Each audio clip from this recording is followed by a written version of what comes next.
تو لہٰذا اس دن زیادہ سے زیادہ آپ لوگوں نے اللہ پاک کی عبادت کرنی ہے اور آپ لوگوں نے خوب اللہ پاک کو یاد کرنا ہے اور نبی پاک صلی اللہ علیہ وآلہ وسلم کی ذات پر آپ نے بالخصوص درود پاک پڑھنا ہے، کیونکہ درود پاک ایسی عبادت ہے جو شخص بھی روز جمعہ 200 مرتبہ درود پاک پڑھے گا اللہ پاک اس کے 200 سال کے گناہ معاف فرما دے گا۔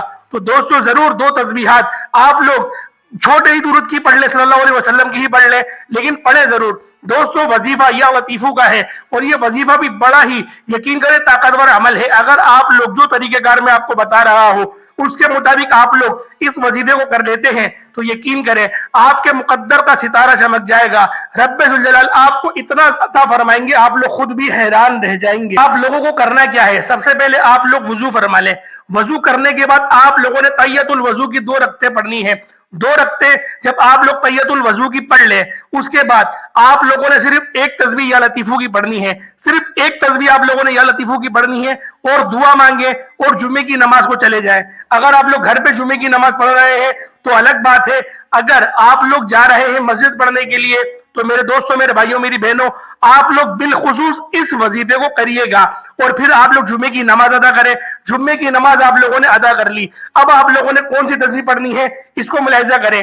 دوستوں، بھائیوں اور بہنوں، جمعے کا دن بڑا ہی مجرد دن ہے اور اس دن تو رحمتیں چھما چھم برس رہی ہوتی ہیں اور یہ وظیفہ صرف جمعے کے دن کے لیے مخصوص نہیں ہے، آپ لوگ کسی بھی نماز کے بعد کر سکتے ہیں، اس کی کوئی ممانعت نہیں ہے، لیکن جمعے کے دن کی زیادہ فضیلت ہے تو لہٰذا اس دن کے اعتبار سے میں یہ مجرب وظیفہ آپ کی خدمت میں لے کر حاضر ہوا ہوں۔ اب آپ لوگوں نے کیا کرنا ہے؟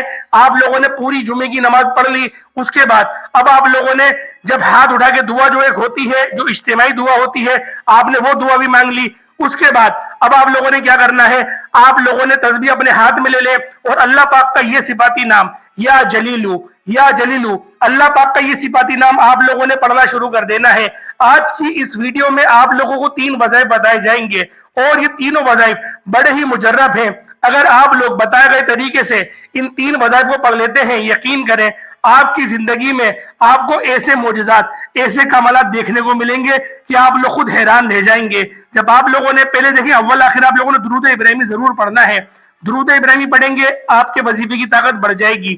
اگر وقت نہیں ہے تو بغیر درود پاک کی بھی آپ لوگ وظیفہ کر سکتے ہیں، لیکن درود ابراہیمی اگر آپ لوگ اول آخر پڑھ لیں گے تو اس سے آپ کی یہ ہوگا کہ آپ لوگوں کی جو وظیفہ ہوگا اس کی طاقت بڑھ جائے گی۔ تو آپ لوگوں نے 100 مرتبہ اللہ پاک کا یہ صفاتی نام یا جلیلو یا جلیلو یا جلیلو اس صفاتی نام کو آپ لوگوں نے پڑھ لینا ہے۔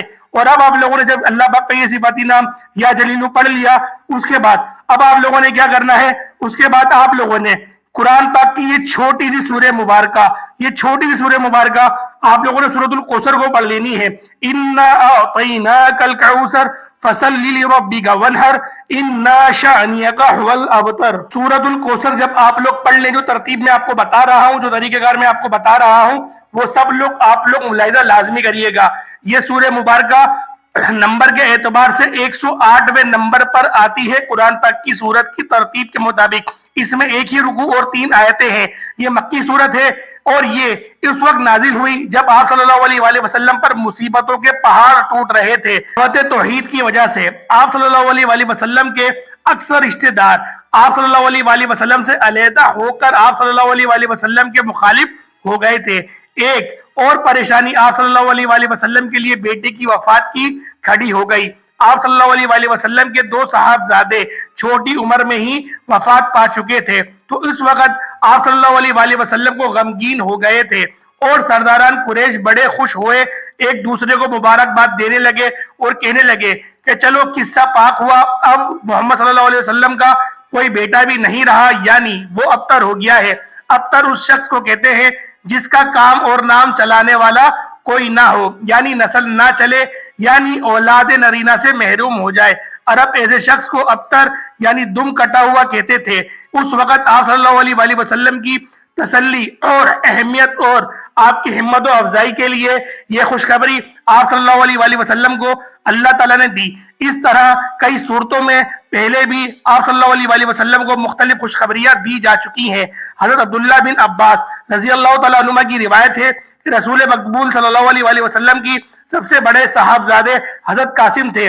ان سے چھوٹے حضرت زینب تھی، ان سے چھوٹے حضرت عبداللہ تھے، پھر علی تھے، اور اسی ترتیب کے ساتھ پھر آپ کی 3 شہزادیاں تھیں، ام کلثوم، ام رقیہ اور حضرت فاطمہ الزہرا سلام اللہ علیہا۔ ان میں سب سے پہلے حضرت قاسم کا انتقال ہوا، پھر حضرت عبداللہ نے وفات پائی، اس پر عاصم بن وسائل نے کہا محمد صلی اللہ علیہ وآلہ وسلم ابتر ہیں، ان کا کوئی بیٹا نہیں جو ان کا قائم مقام بنے، جب وہ مر جائیں گے تو ان کا نام دنیا سے مٹ جائے گا اور ان سے تمہارا پیچھا چھوٹ جائے گا۔ عطا کہتے ہیں کہ جب حضور نبی کریم صلی اللہ علیہ وآلہ وسلم کے دوسرے صاحبزادے کا انتقال ہوا تو حضور پر نور حضرت محمد مصطفیٰ صلی اللہ علیہ وآلہ وسلم کا اپنے چاچا ابو لہب، جس کا گھر بالکل حضور کے گھر سے بالکل ہی برابر میں تھا، مشرکین کے پاس گیا اور ان کو یہ خوشخبری دی کہ حضرت محمد صلی اللہ علیہ وآلہ وسلم ابتر ہو چکے ہیں۔ تو جب نبی پاک صلی اللہ علیہ وآلہ وسلم پر اتنی بڑی بڑی پریشانیاں اور اتنی بڑی بڑی آزمائشوں کے پہاڑ ٹوٹ رہے تھے، اس وقت اللہ پاک نے اپنی یہ سورت اِنَّا أَعْطَيْنَاكَ الْكَوْثَرَ فَصَلِّ لِرَبِّكَ وَانْحَرْ إِنَّ شَانِئَكَ هُوَ الْأَبْتَرُ، یہ آپ نے نازل کری اور نبی پاک اس سورت کو پا کر خوش ہو گئے۔ دوستو، جب اللہ پاک نے اپنے حبیب کی شان میں یہ سورت نازل کری تو دوستو اس سے آپ اندازہ لگائیں کہ جب آپ کے اوپر تو کبھی اتنی بڑی پریشانی نہیں آئی جو میرے نبی پر اس وقت آئی تھی، تو لہٰذا اگر آپ لوگ پریشانیوں کے دلدل میں پھنس گئے ہیں تو اس سورت کو ضرور پڑھیے گا، اور تحیۃ الوضو کے ساتھ جو تسبیح بتائی اس کے ساتھ ہی آپ لوگ پڑھیے گا۔ آپ لوگوں نے کتنی کوانٹٹی میں پڑھنا ہے؟ آپ لوگوں نے صرف اور صرف 121 مرتبہ سورۃ الکوثر کو پڑھ لینا ہے، اس کے بعد آپ لوگ دوبارہ درود ابراہیمی پڑھ لیں۔ اب ہاتھ اٹھا کے جو آپ کی حاجات ہے، جو آپ کے نیک مقصد ہیں اور جو بھی آپ لوگ چاہتے ہیں اللہ پاک سے، وہ سب مانگنا شروع کر دیں، وہ ذات ضرور عطا فرمائے گی۔ دوستوں، امید کرتا ہوں آج کی ویڈیو آپ کو اچھی لگی ہوگی۔ ویڈیو اچھی لگی ویڈیو کو لائک کریں، اگر چینل پر نئے چینل کو ضرور سبسکرائب کریں، بیل آئیکن پریس کریں۔ السلام علیکم ورحمۃ اللہ وبرکاتہ۔